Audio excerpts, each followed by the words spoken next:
शांतिपनी आश्रम में विद्या ग्रहण करने आए थे। तो आश्रम का ऐसा नियम था कि दो बालक प्रतिदिन लकड़ी लेने जाया करते थे। एक दिन गुरुजी शिप्रा तट पर स्नान करने के लिए जाते हैं। गुरु माता पाठशाला लगाती है और कहती है कि लकड़ी लाने किनकी बारी है।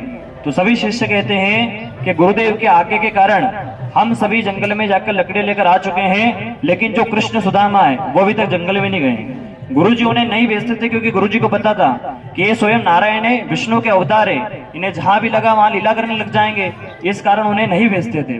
अब गुरु माता को यह बात पता नहीं थी। गुरु माता ने आदेश दिया कि कृष्ण और सुदामा तुम दोनों जंगल में जाओ, वो लकड़ी लेकर आओ।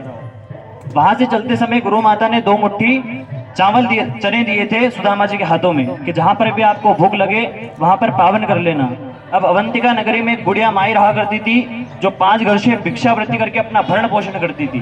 एक दिन उन्हें भिक्षा के रूप में चने प्राप्त होते हैं। वह सोचते हैं कि आज मेरा एकादशी का उपवास है, व्रत है, आज मैं ये ग्रहण नहीं कर सकती, द्वादशी के दिन ये चने में ग्रहण कर लूंगी।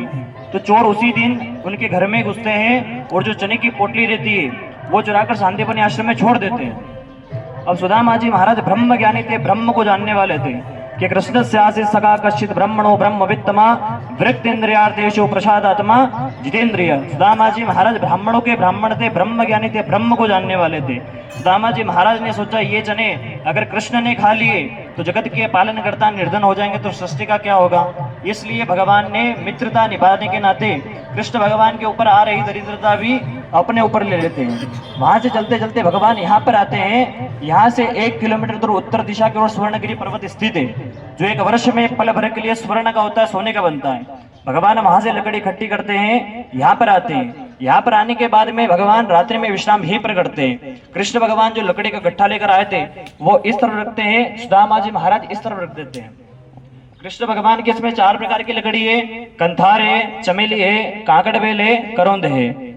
सुदामा जी महाराज के इसमें 2 प्रकार की है, कंथार है और चमेली है। बारिश होने लगती है, बारिश के झड़ के कारण ये सूखी लकड़ी हरी हो जाती है, तभी से हरी भरी है। यह लकड़ी 5390 वर्ष लकड़ियां पुरानी है, द्वापर के अंत की है, 12 महीने हरी भरी रहती है, पतझड़ कभी नहीं होती है। भगवान इन्हीं के सहारे रात्रि में यहाँ पर विश्राम करते हैं। सुदामा जी महाराज चने ग्रहण करते हैं। चने खाने के बाद में जब उनको प्यास लगती है तो यहाँ की मिट्टियां लगा हटाते हैं। जैसे ही मिट्टी को हटाते हैं दामोदर गंगा प्रकट होती है। इस कुंड का नाम दामोदर कुंड है।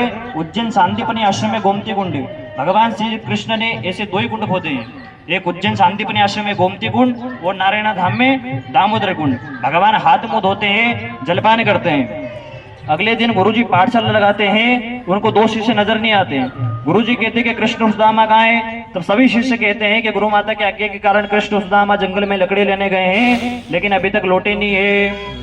गुरुजी कहते हैं कि उन्हें क्यों भेजा, वो स्वयं नारायण है, उन्हें जहां लगा वहां लीला करने लग जाएंगे, वो ढूंढने चलना पड़ेगा। हाथ में कमंडल लेते हैं, जल डालते हैं, वहां से चलते चलते यहाँ पर आते हैं। यहाँ पर आने के बाद में नारायण नारायण के नाम तपस्या करते हैं कि हे नारायण कहाँ है तू।